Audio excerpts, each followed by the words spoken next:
Hey guys, this is Who Should You Choose? I'm NoSleeves12. If you haven't been here before in terms of, this kind of episode or my channel in general, please subscribe. It's the only thing I require when it comes to these types of videos. If you subscribe and leave a comment, I'll go through the list and see if I don't pick out your question in terms of which card you should choose between and see if I can't help make your team building a little bit easier. So on today's episode, we're going to kick things off with Sean Doyle. Hey man, loving the content, dedication to the channel. Currently looking for a right-handed defenseman for about 55,000 coins or less, and was wondering if you have any suggestions. Thanks. Let's go find you a defenseman, Sean.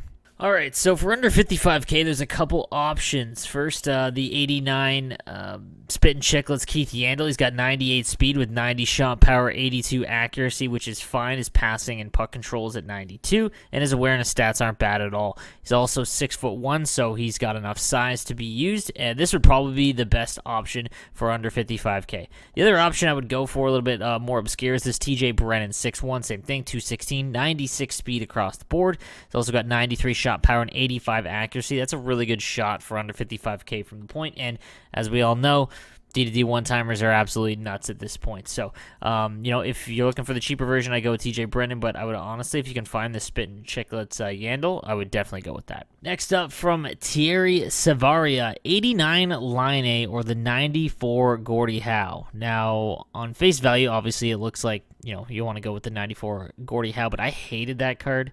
Let's take a look at the 89 Line A. All right, guys, so here is the 89 overall Line A. 95 speed, acceleration, and agility with a low 90 shot. He's 6'5", too, so, that's super important. Awareness stats are under 90, which is kind of rough. Deking and hand-eye above 90. Body checking at 83. So a good mix. Honestly, this is a very good card in terms of just, value and whatnot. I mean, he's going to play a little bit slower because he's so big and he's 95 skating, but that's not going to be enough to make you notice, and his shot being 92 for an 89 overall card, obviously very good. So now let's take a look at the 94 GORDIE HOWE. All right, so now let's look at the GORDIE HOWE. 94 overall. He does have good speed with synergies, which I'm not a huge fan of, but obviously they do work. We've proven that in another video. His shot is roughly around the same. His hand stats, though, are all better. I mean, his high 90s with a 98 body checking, and his awareness stats are really good at 96 and 90. They both can't play center. The one thing I'll say, though, is that I think, honestly, I'm not a huge fan of speed being adjusted because of synergies. I have this, it's totally on me that I feel this, but I feel like someone who has, higher speed with synergies is going to be still faster. It doesn't cap at 99. I know it does, but it's just, I feel like that.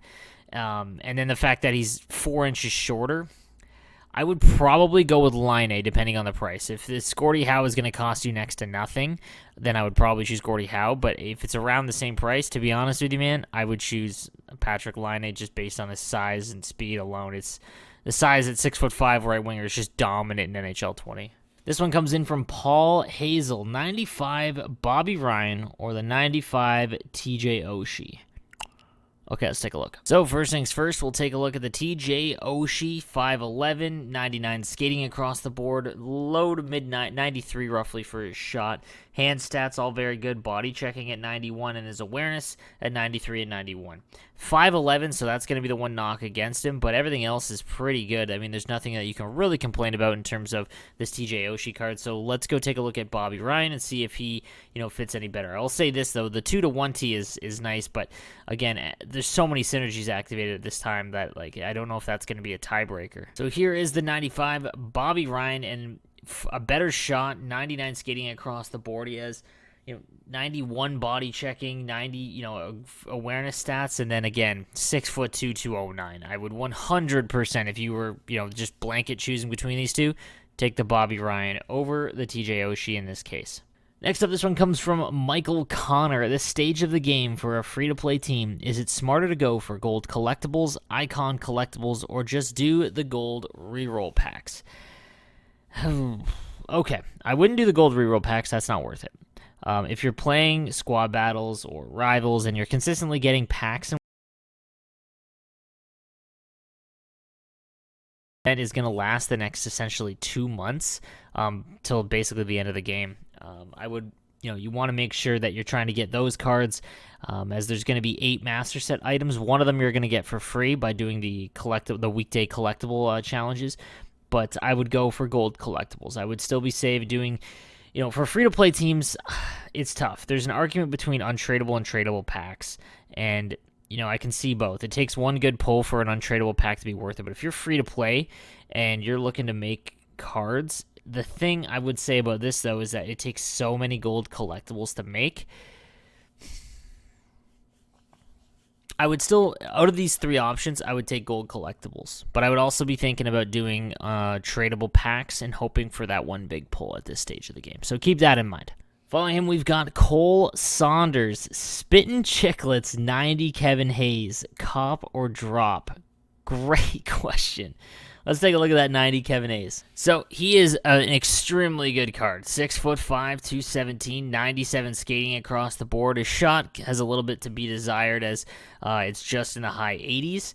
Body checking only 89, but that won't matter because he's 6'5". Awareness stats are kind of meh. Face-offs at 90. This is a pretty good depth center card regardless all the way around. Honestly, I mean, let's take a look at what he's going for.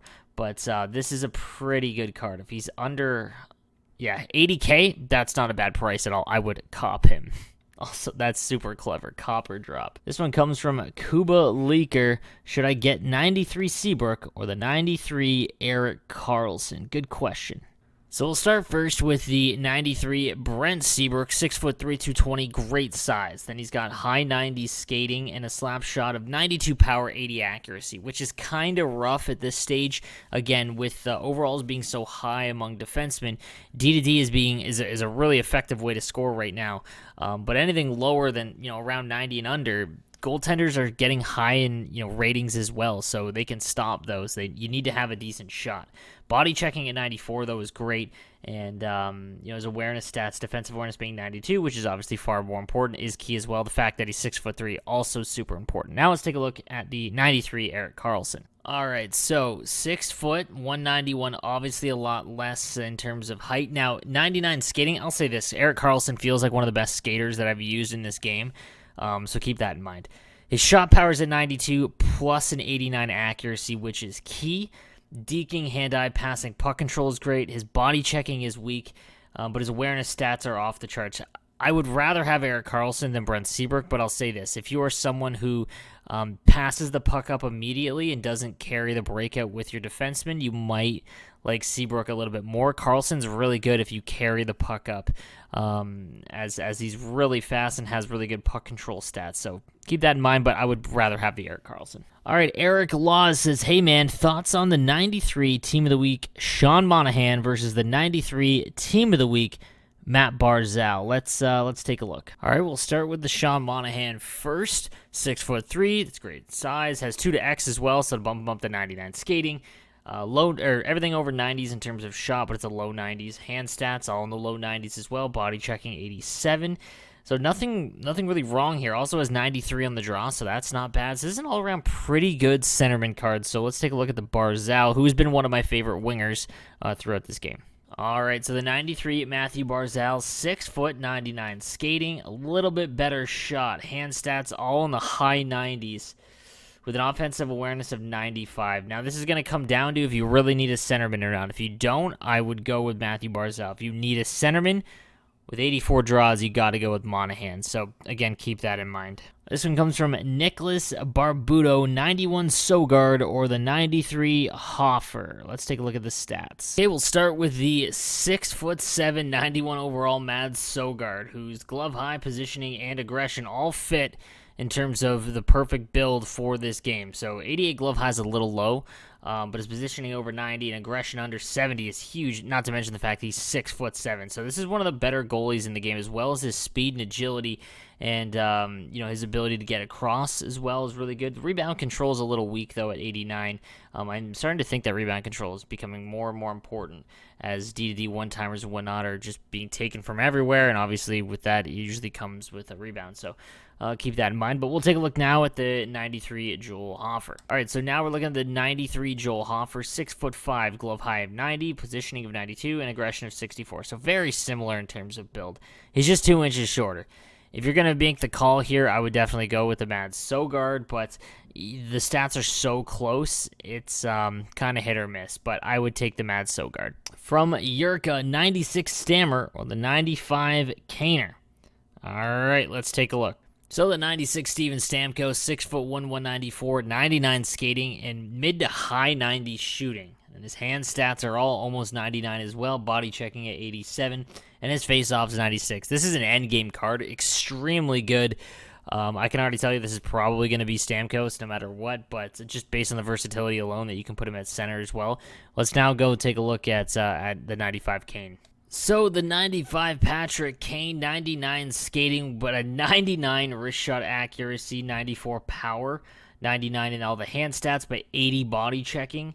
This is a fantastic winger card. The thing is that he's under 6 foot. His body checking is only 80. It really just does not fit the meta of this game, and the unfortunate part is that it should. This is a really fun card. Patrick Kane cards, I mean, even last year, I remember the Patrick Kane, I want to say Thanksgiving card, was one of the most fun cards to use. It just felt really good. He deked really well, but there's really not enough of a separation here as his stats are great. He's just smaller, and his body checking is only 80. It's going to be tough. Not to mention you can't put him at center, so in this instance, I would take the 96 Kane, or the 96 Stamkos. And then lastly, we got Spleza, you know what? Sundin or Brendan Shanahan on right wing. All right, let's go take a look. Okay, we'll kick things off with the Brendan Shanahan, 6'3", 96 skating essentially, but 99 shooting, 99 for his hand stats, and 95 body checking. Awareness stats as well. You can't really put him at center, obviously, with 88 faceoffs.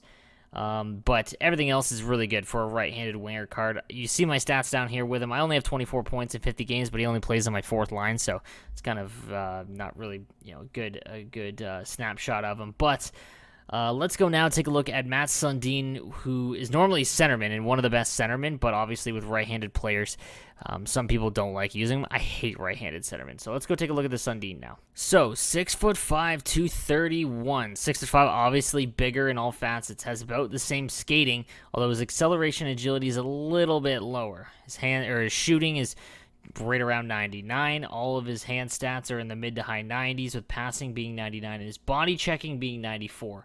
Awareness stats at 99, face-offs at 99. I would take Sundin because of the versatility and the fact that he fits perfectly for the mold of this game. 6'5", 231 with perfect balance and puck control essentially means he's not going to lose the puck. He has a deadly shot, and even though he is a little bit slower, 100% choose the Matt Sundin. All right, guys, so that is going to do it for today's episode. Now, remember, all you've got to do is subscribe to the channel, comment down below with your question between 2 cards. I saw a few comments of like 3. I don't want to make it any longer, so I'm trying to make it hard. Choose between these 2 cards, and I'll give you guys the answers again. I've found the easiest way to kind of get back to you guys instead of trying to answer every single one, because I would be here for hours. So if you haven't checked me out on Twitch, I'm live Monday to Friday, 9 a.m. till about 3 or 4 p.m. Eastern Time, www.twitch.tv/nosleeves12, so come check me out then as well. All right, guys, thank you guys again for watching, and I'll see you guys tomorrow. I just said guys like 9 times. That was a terrible exit.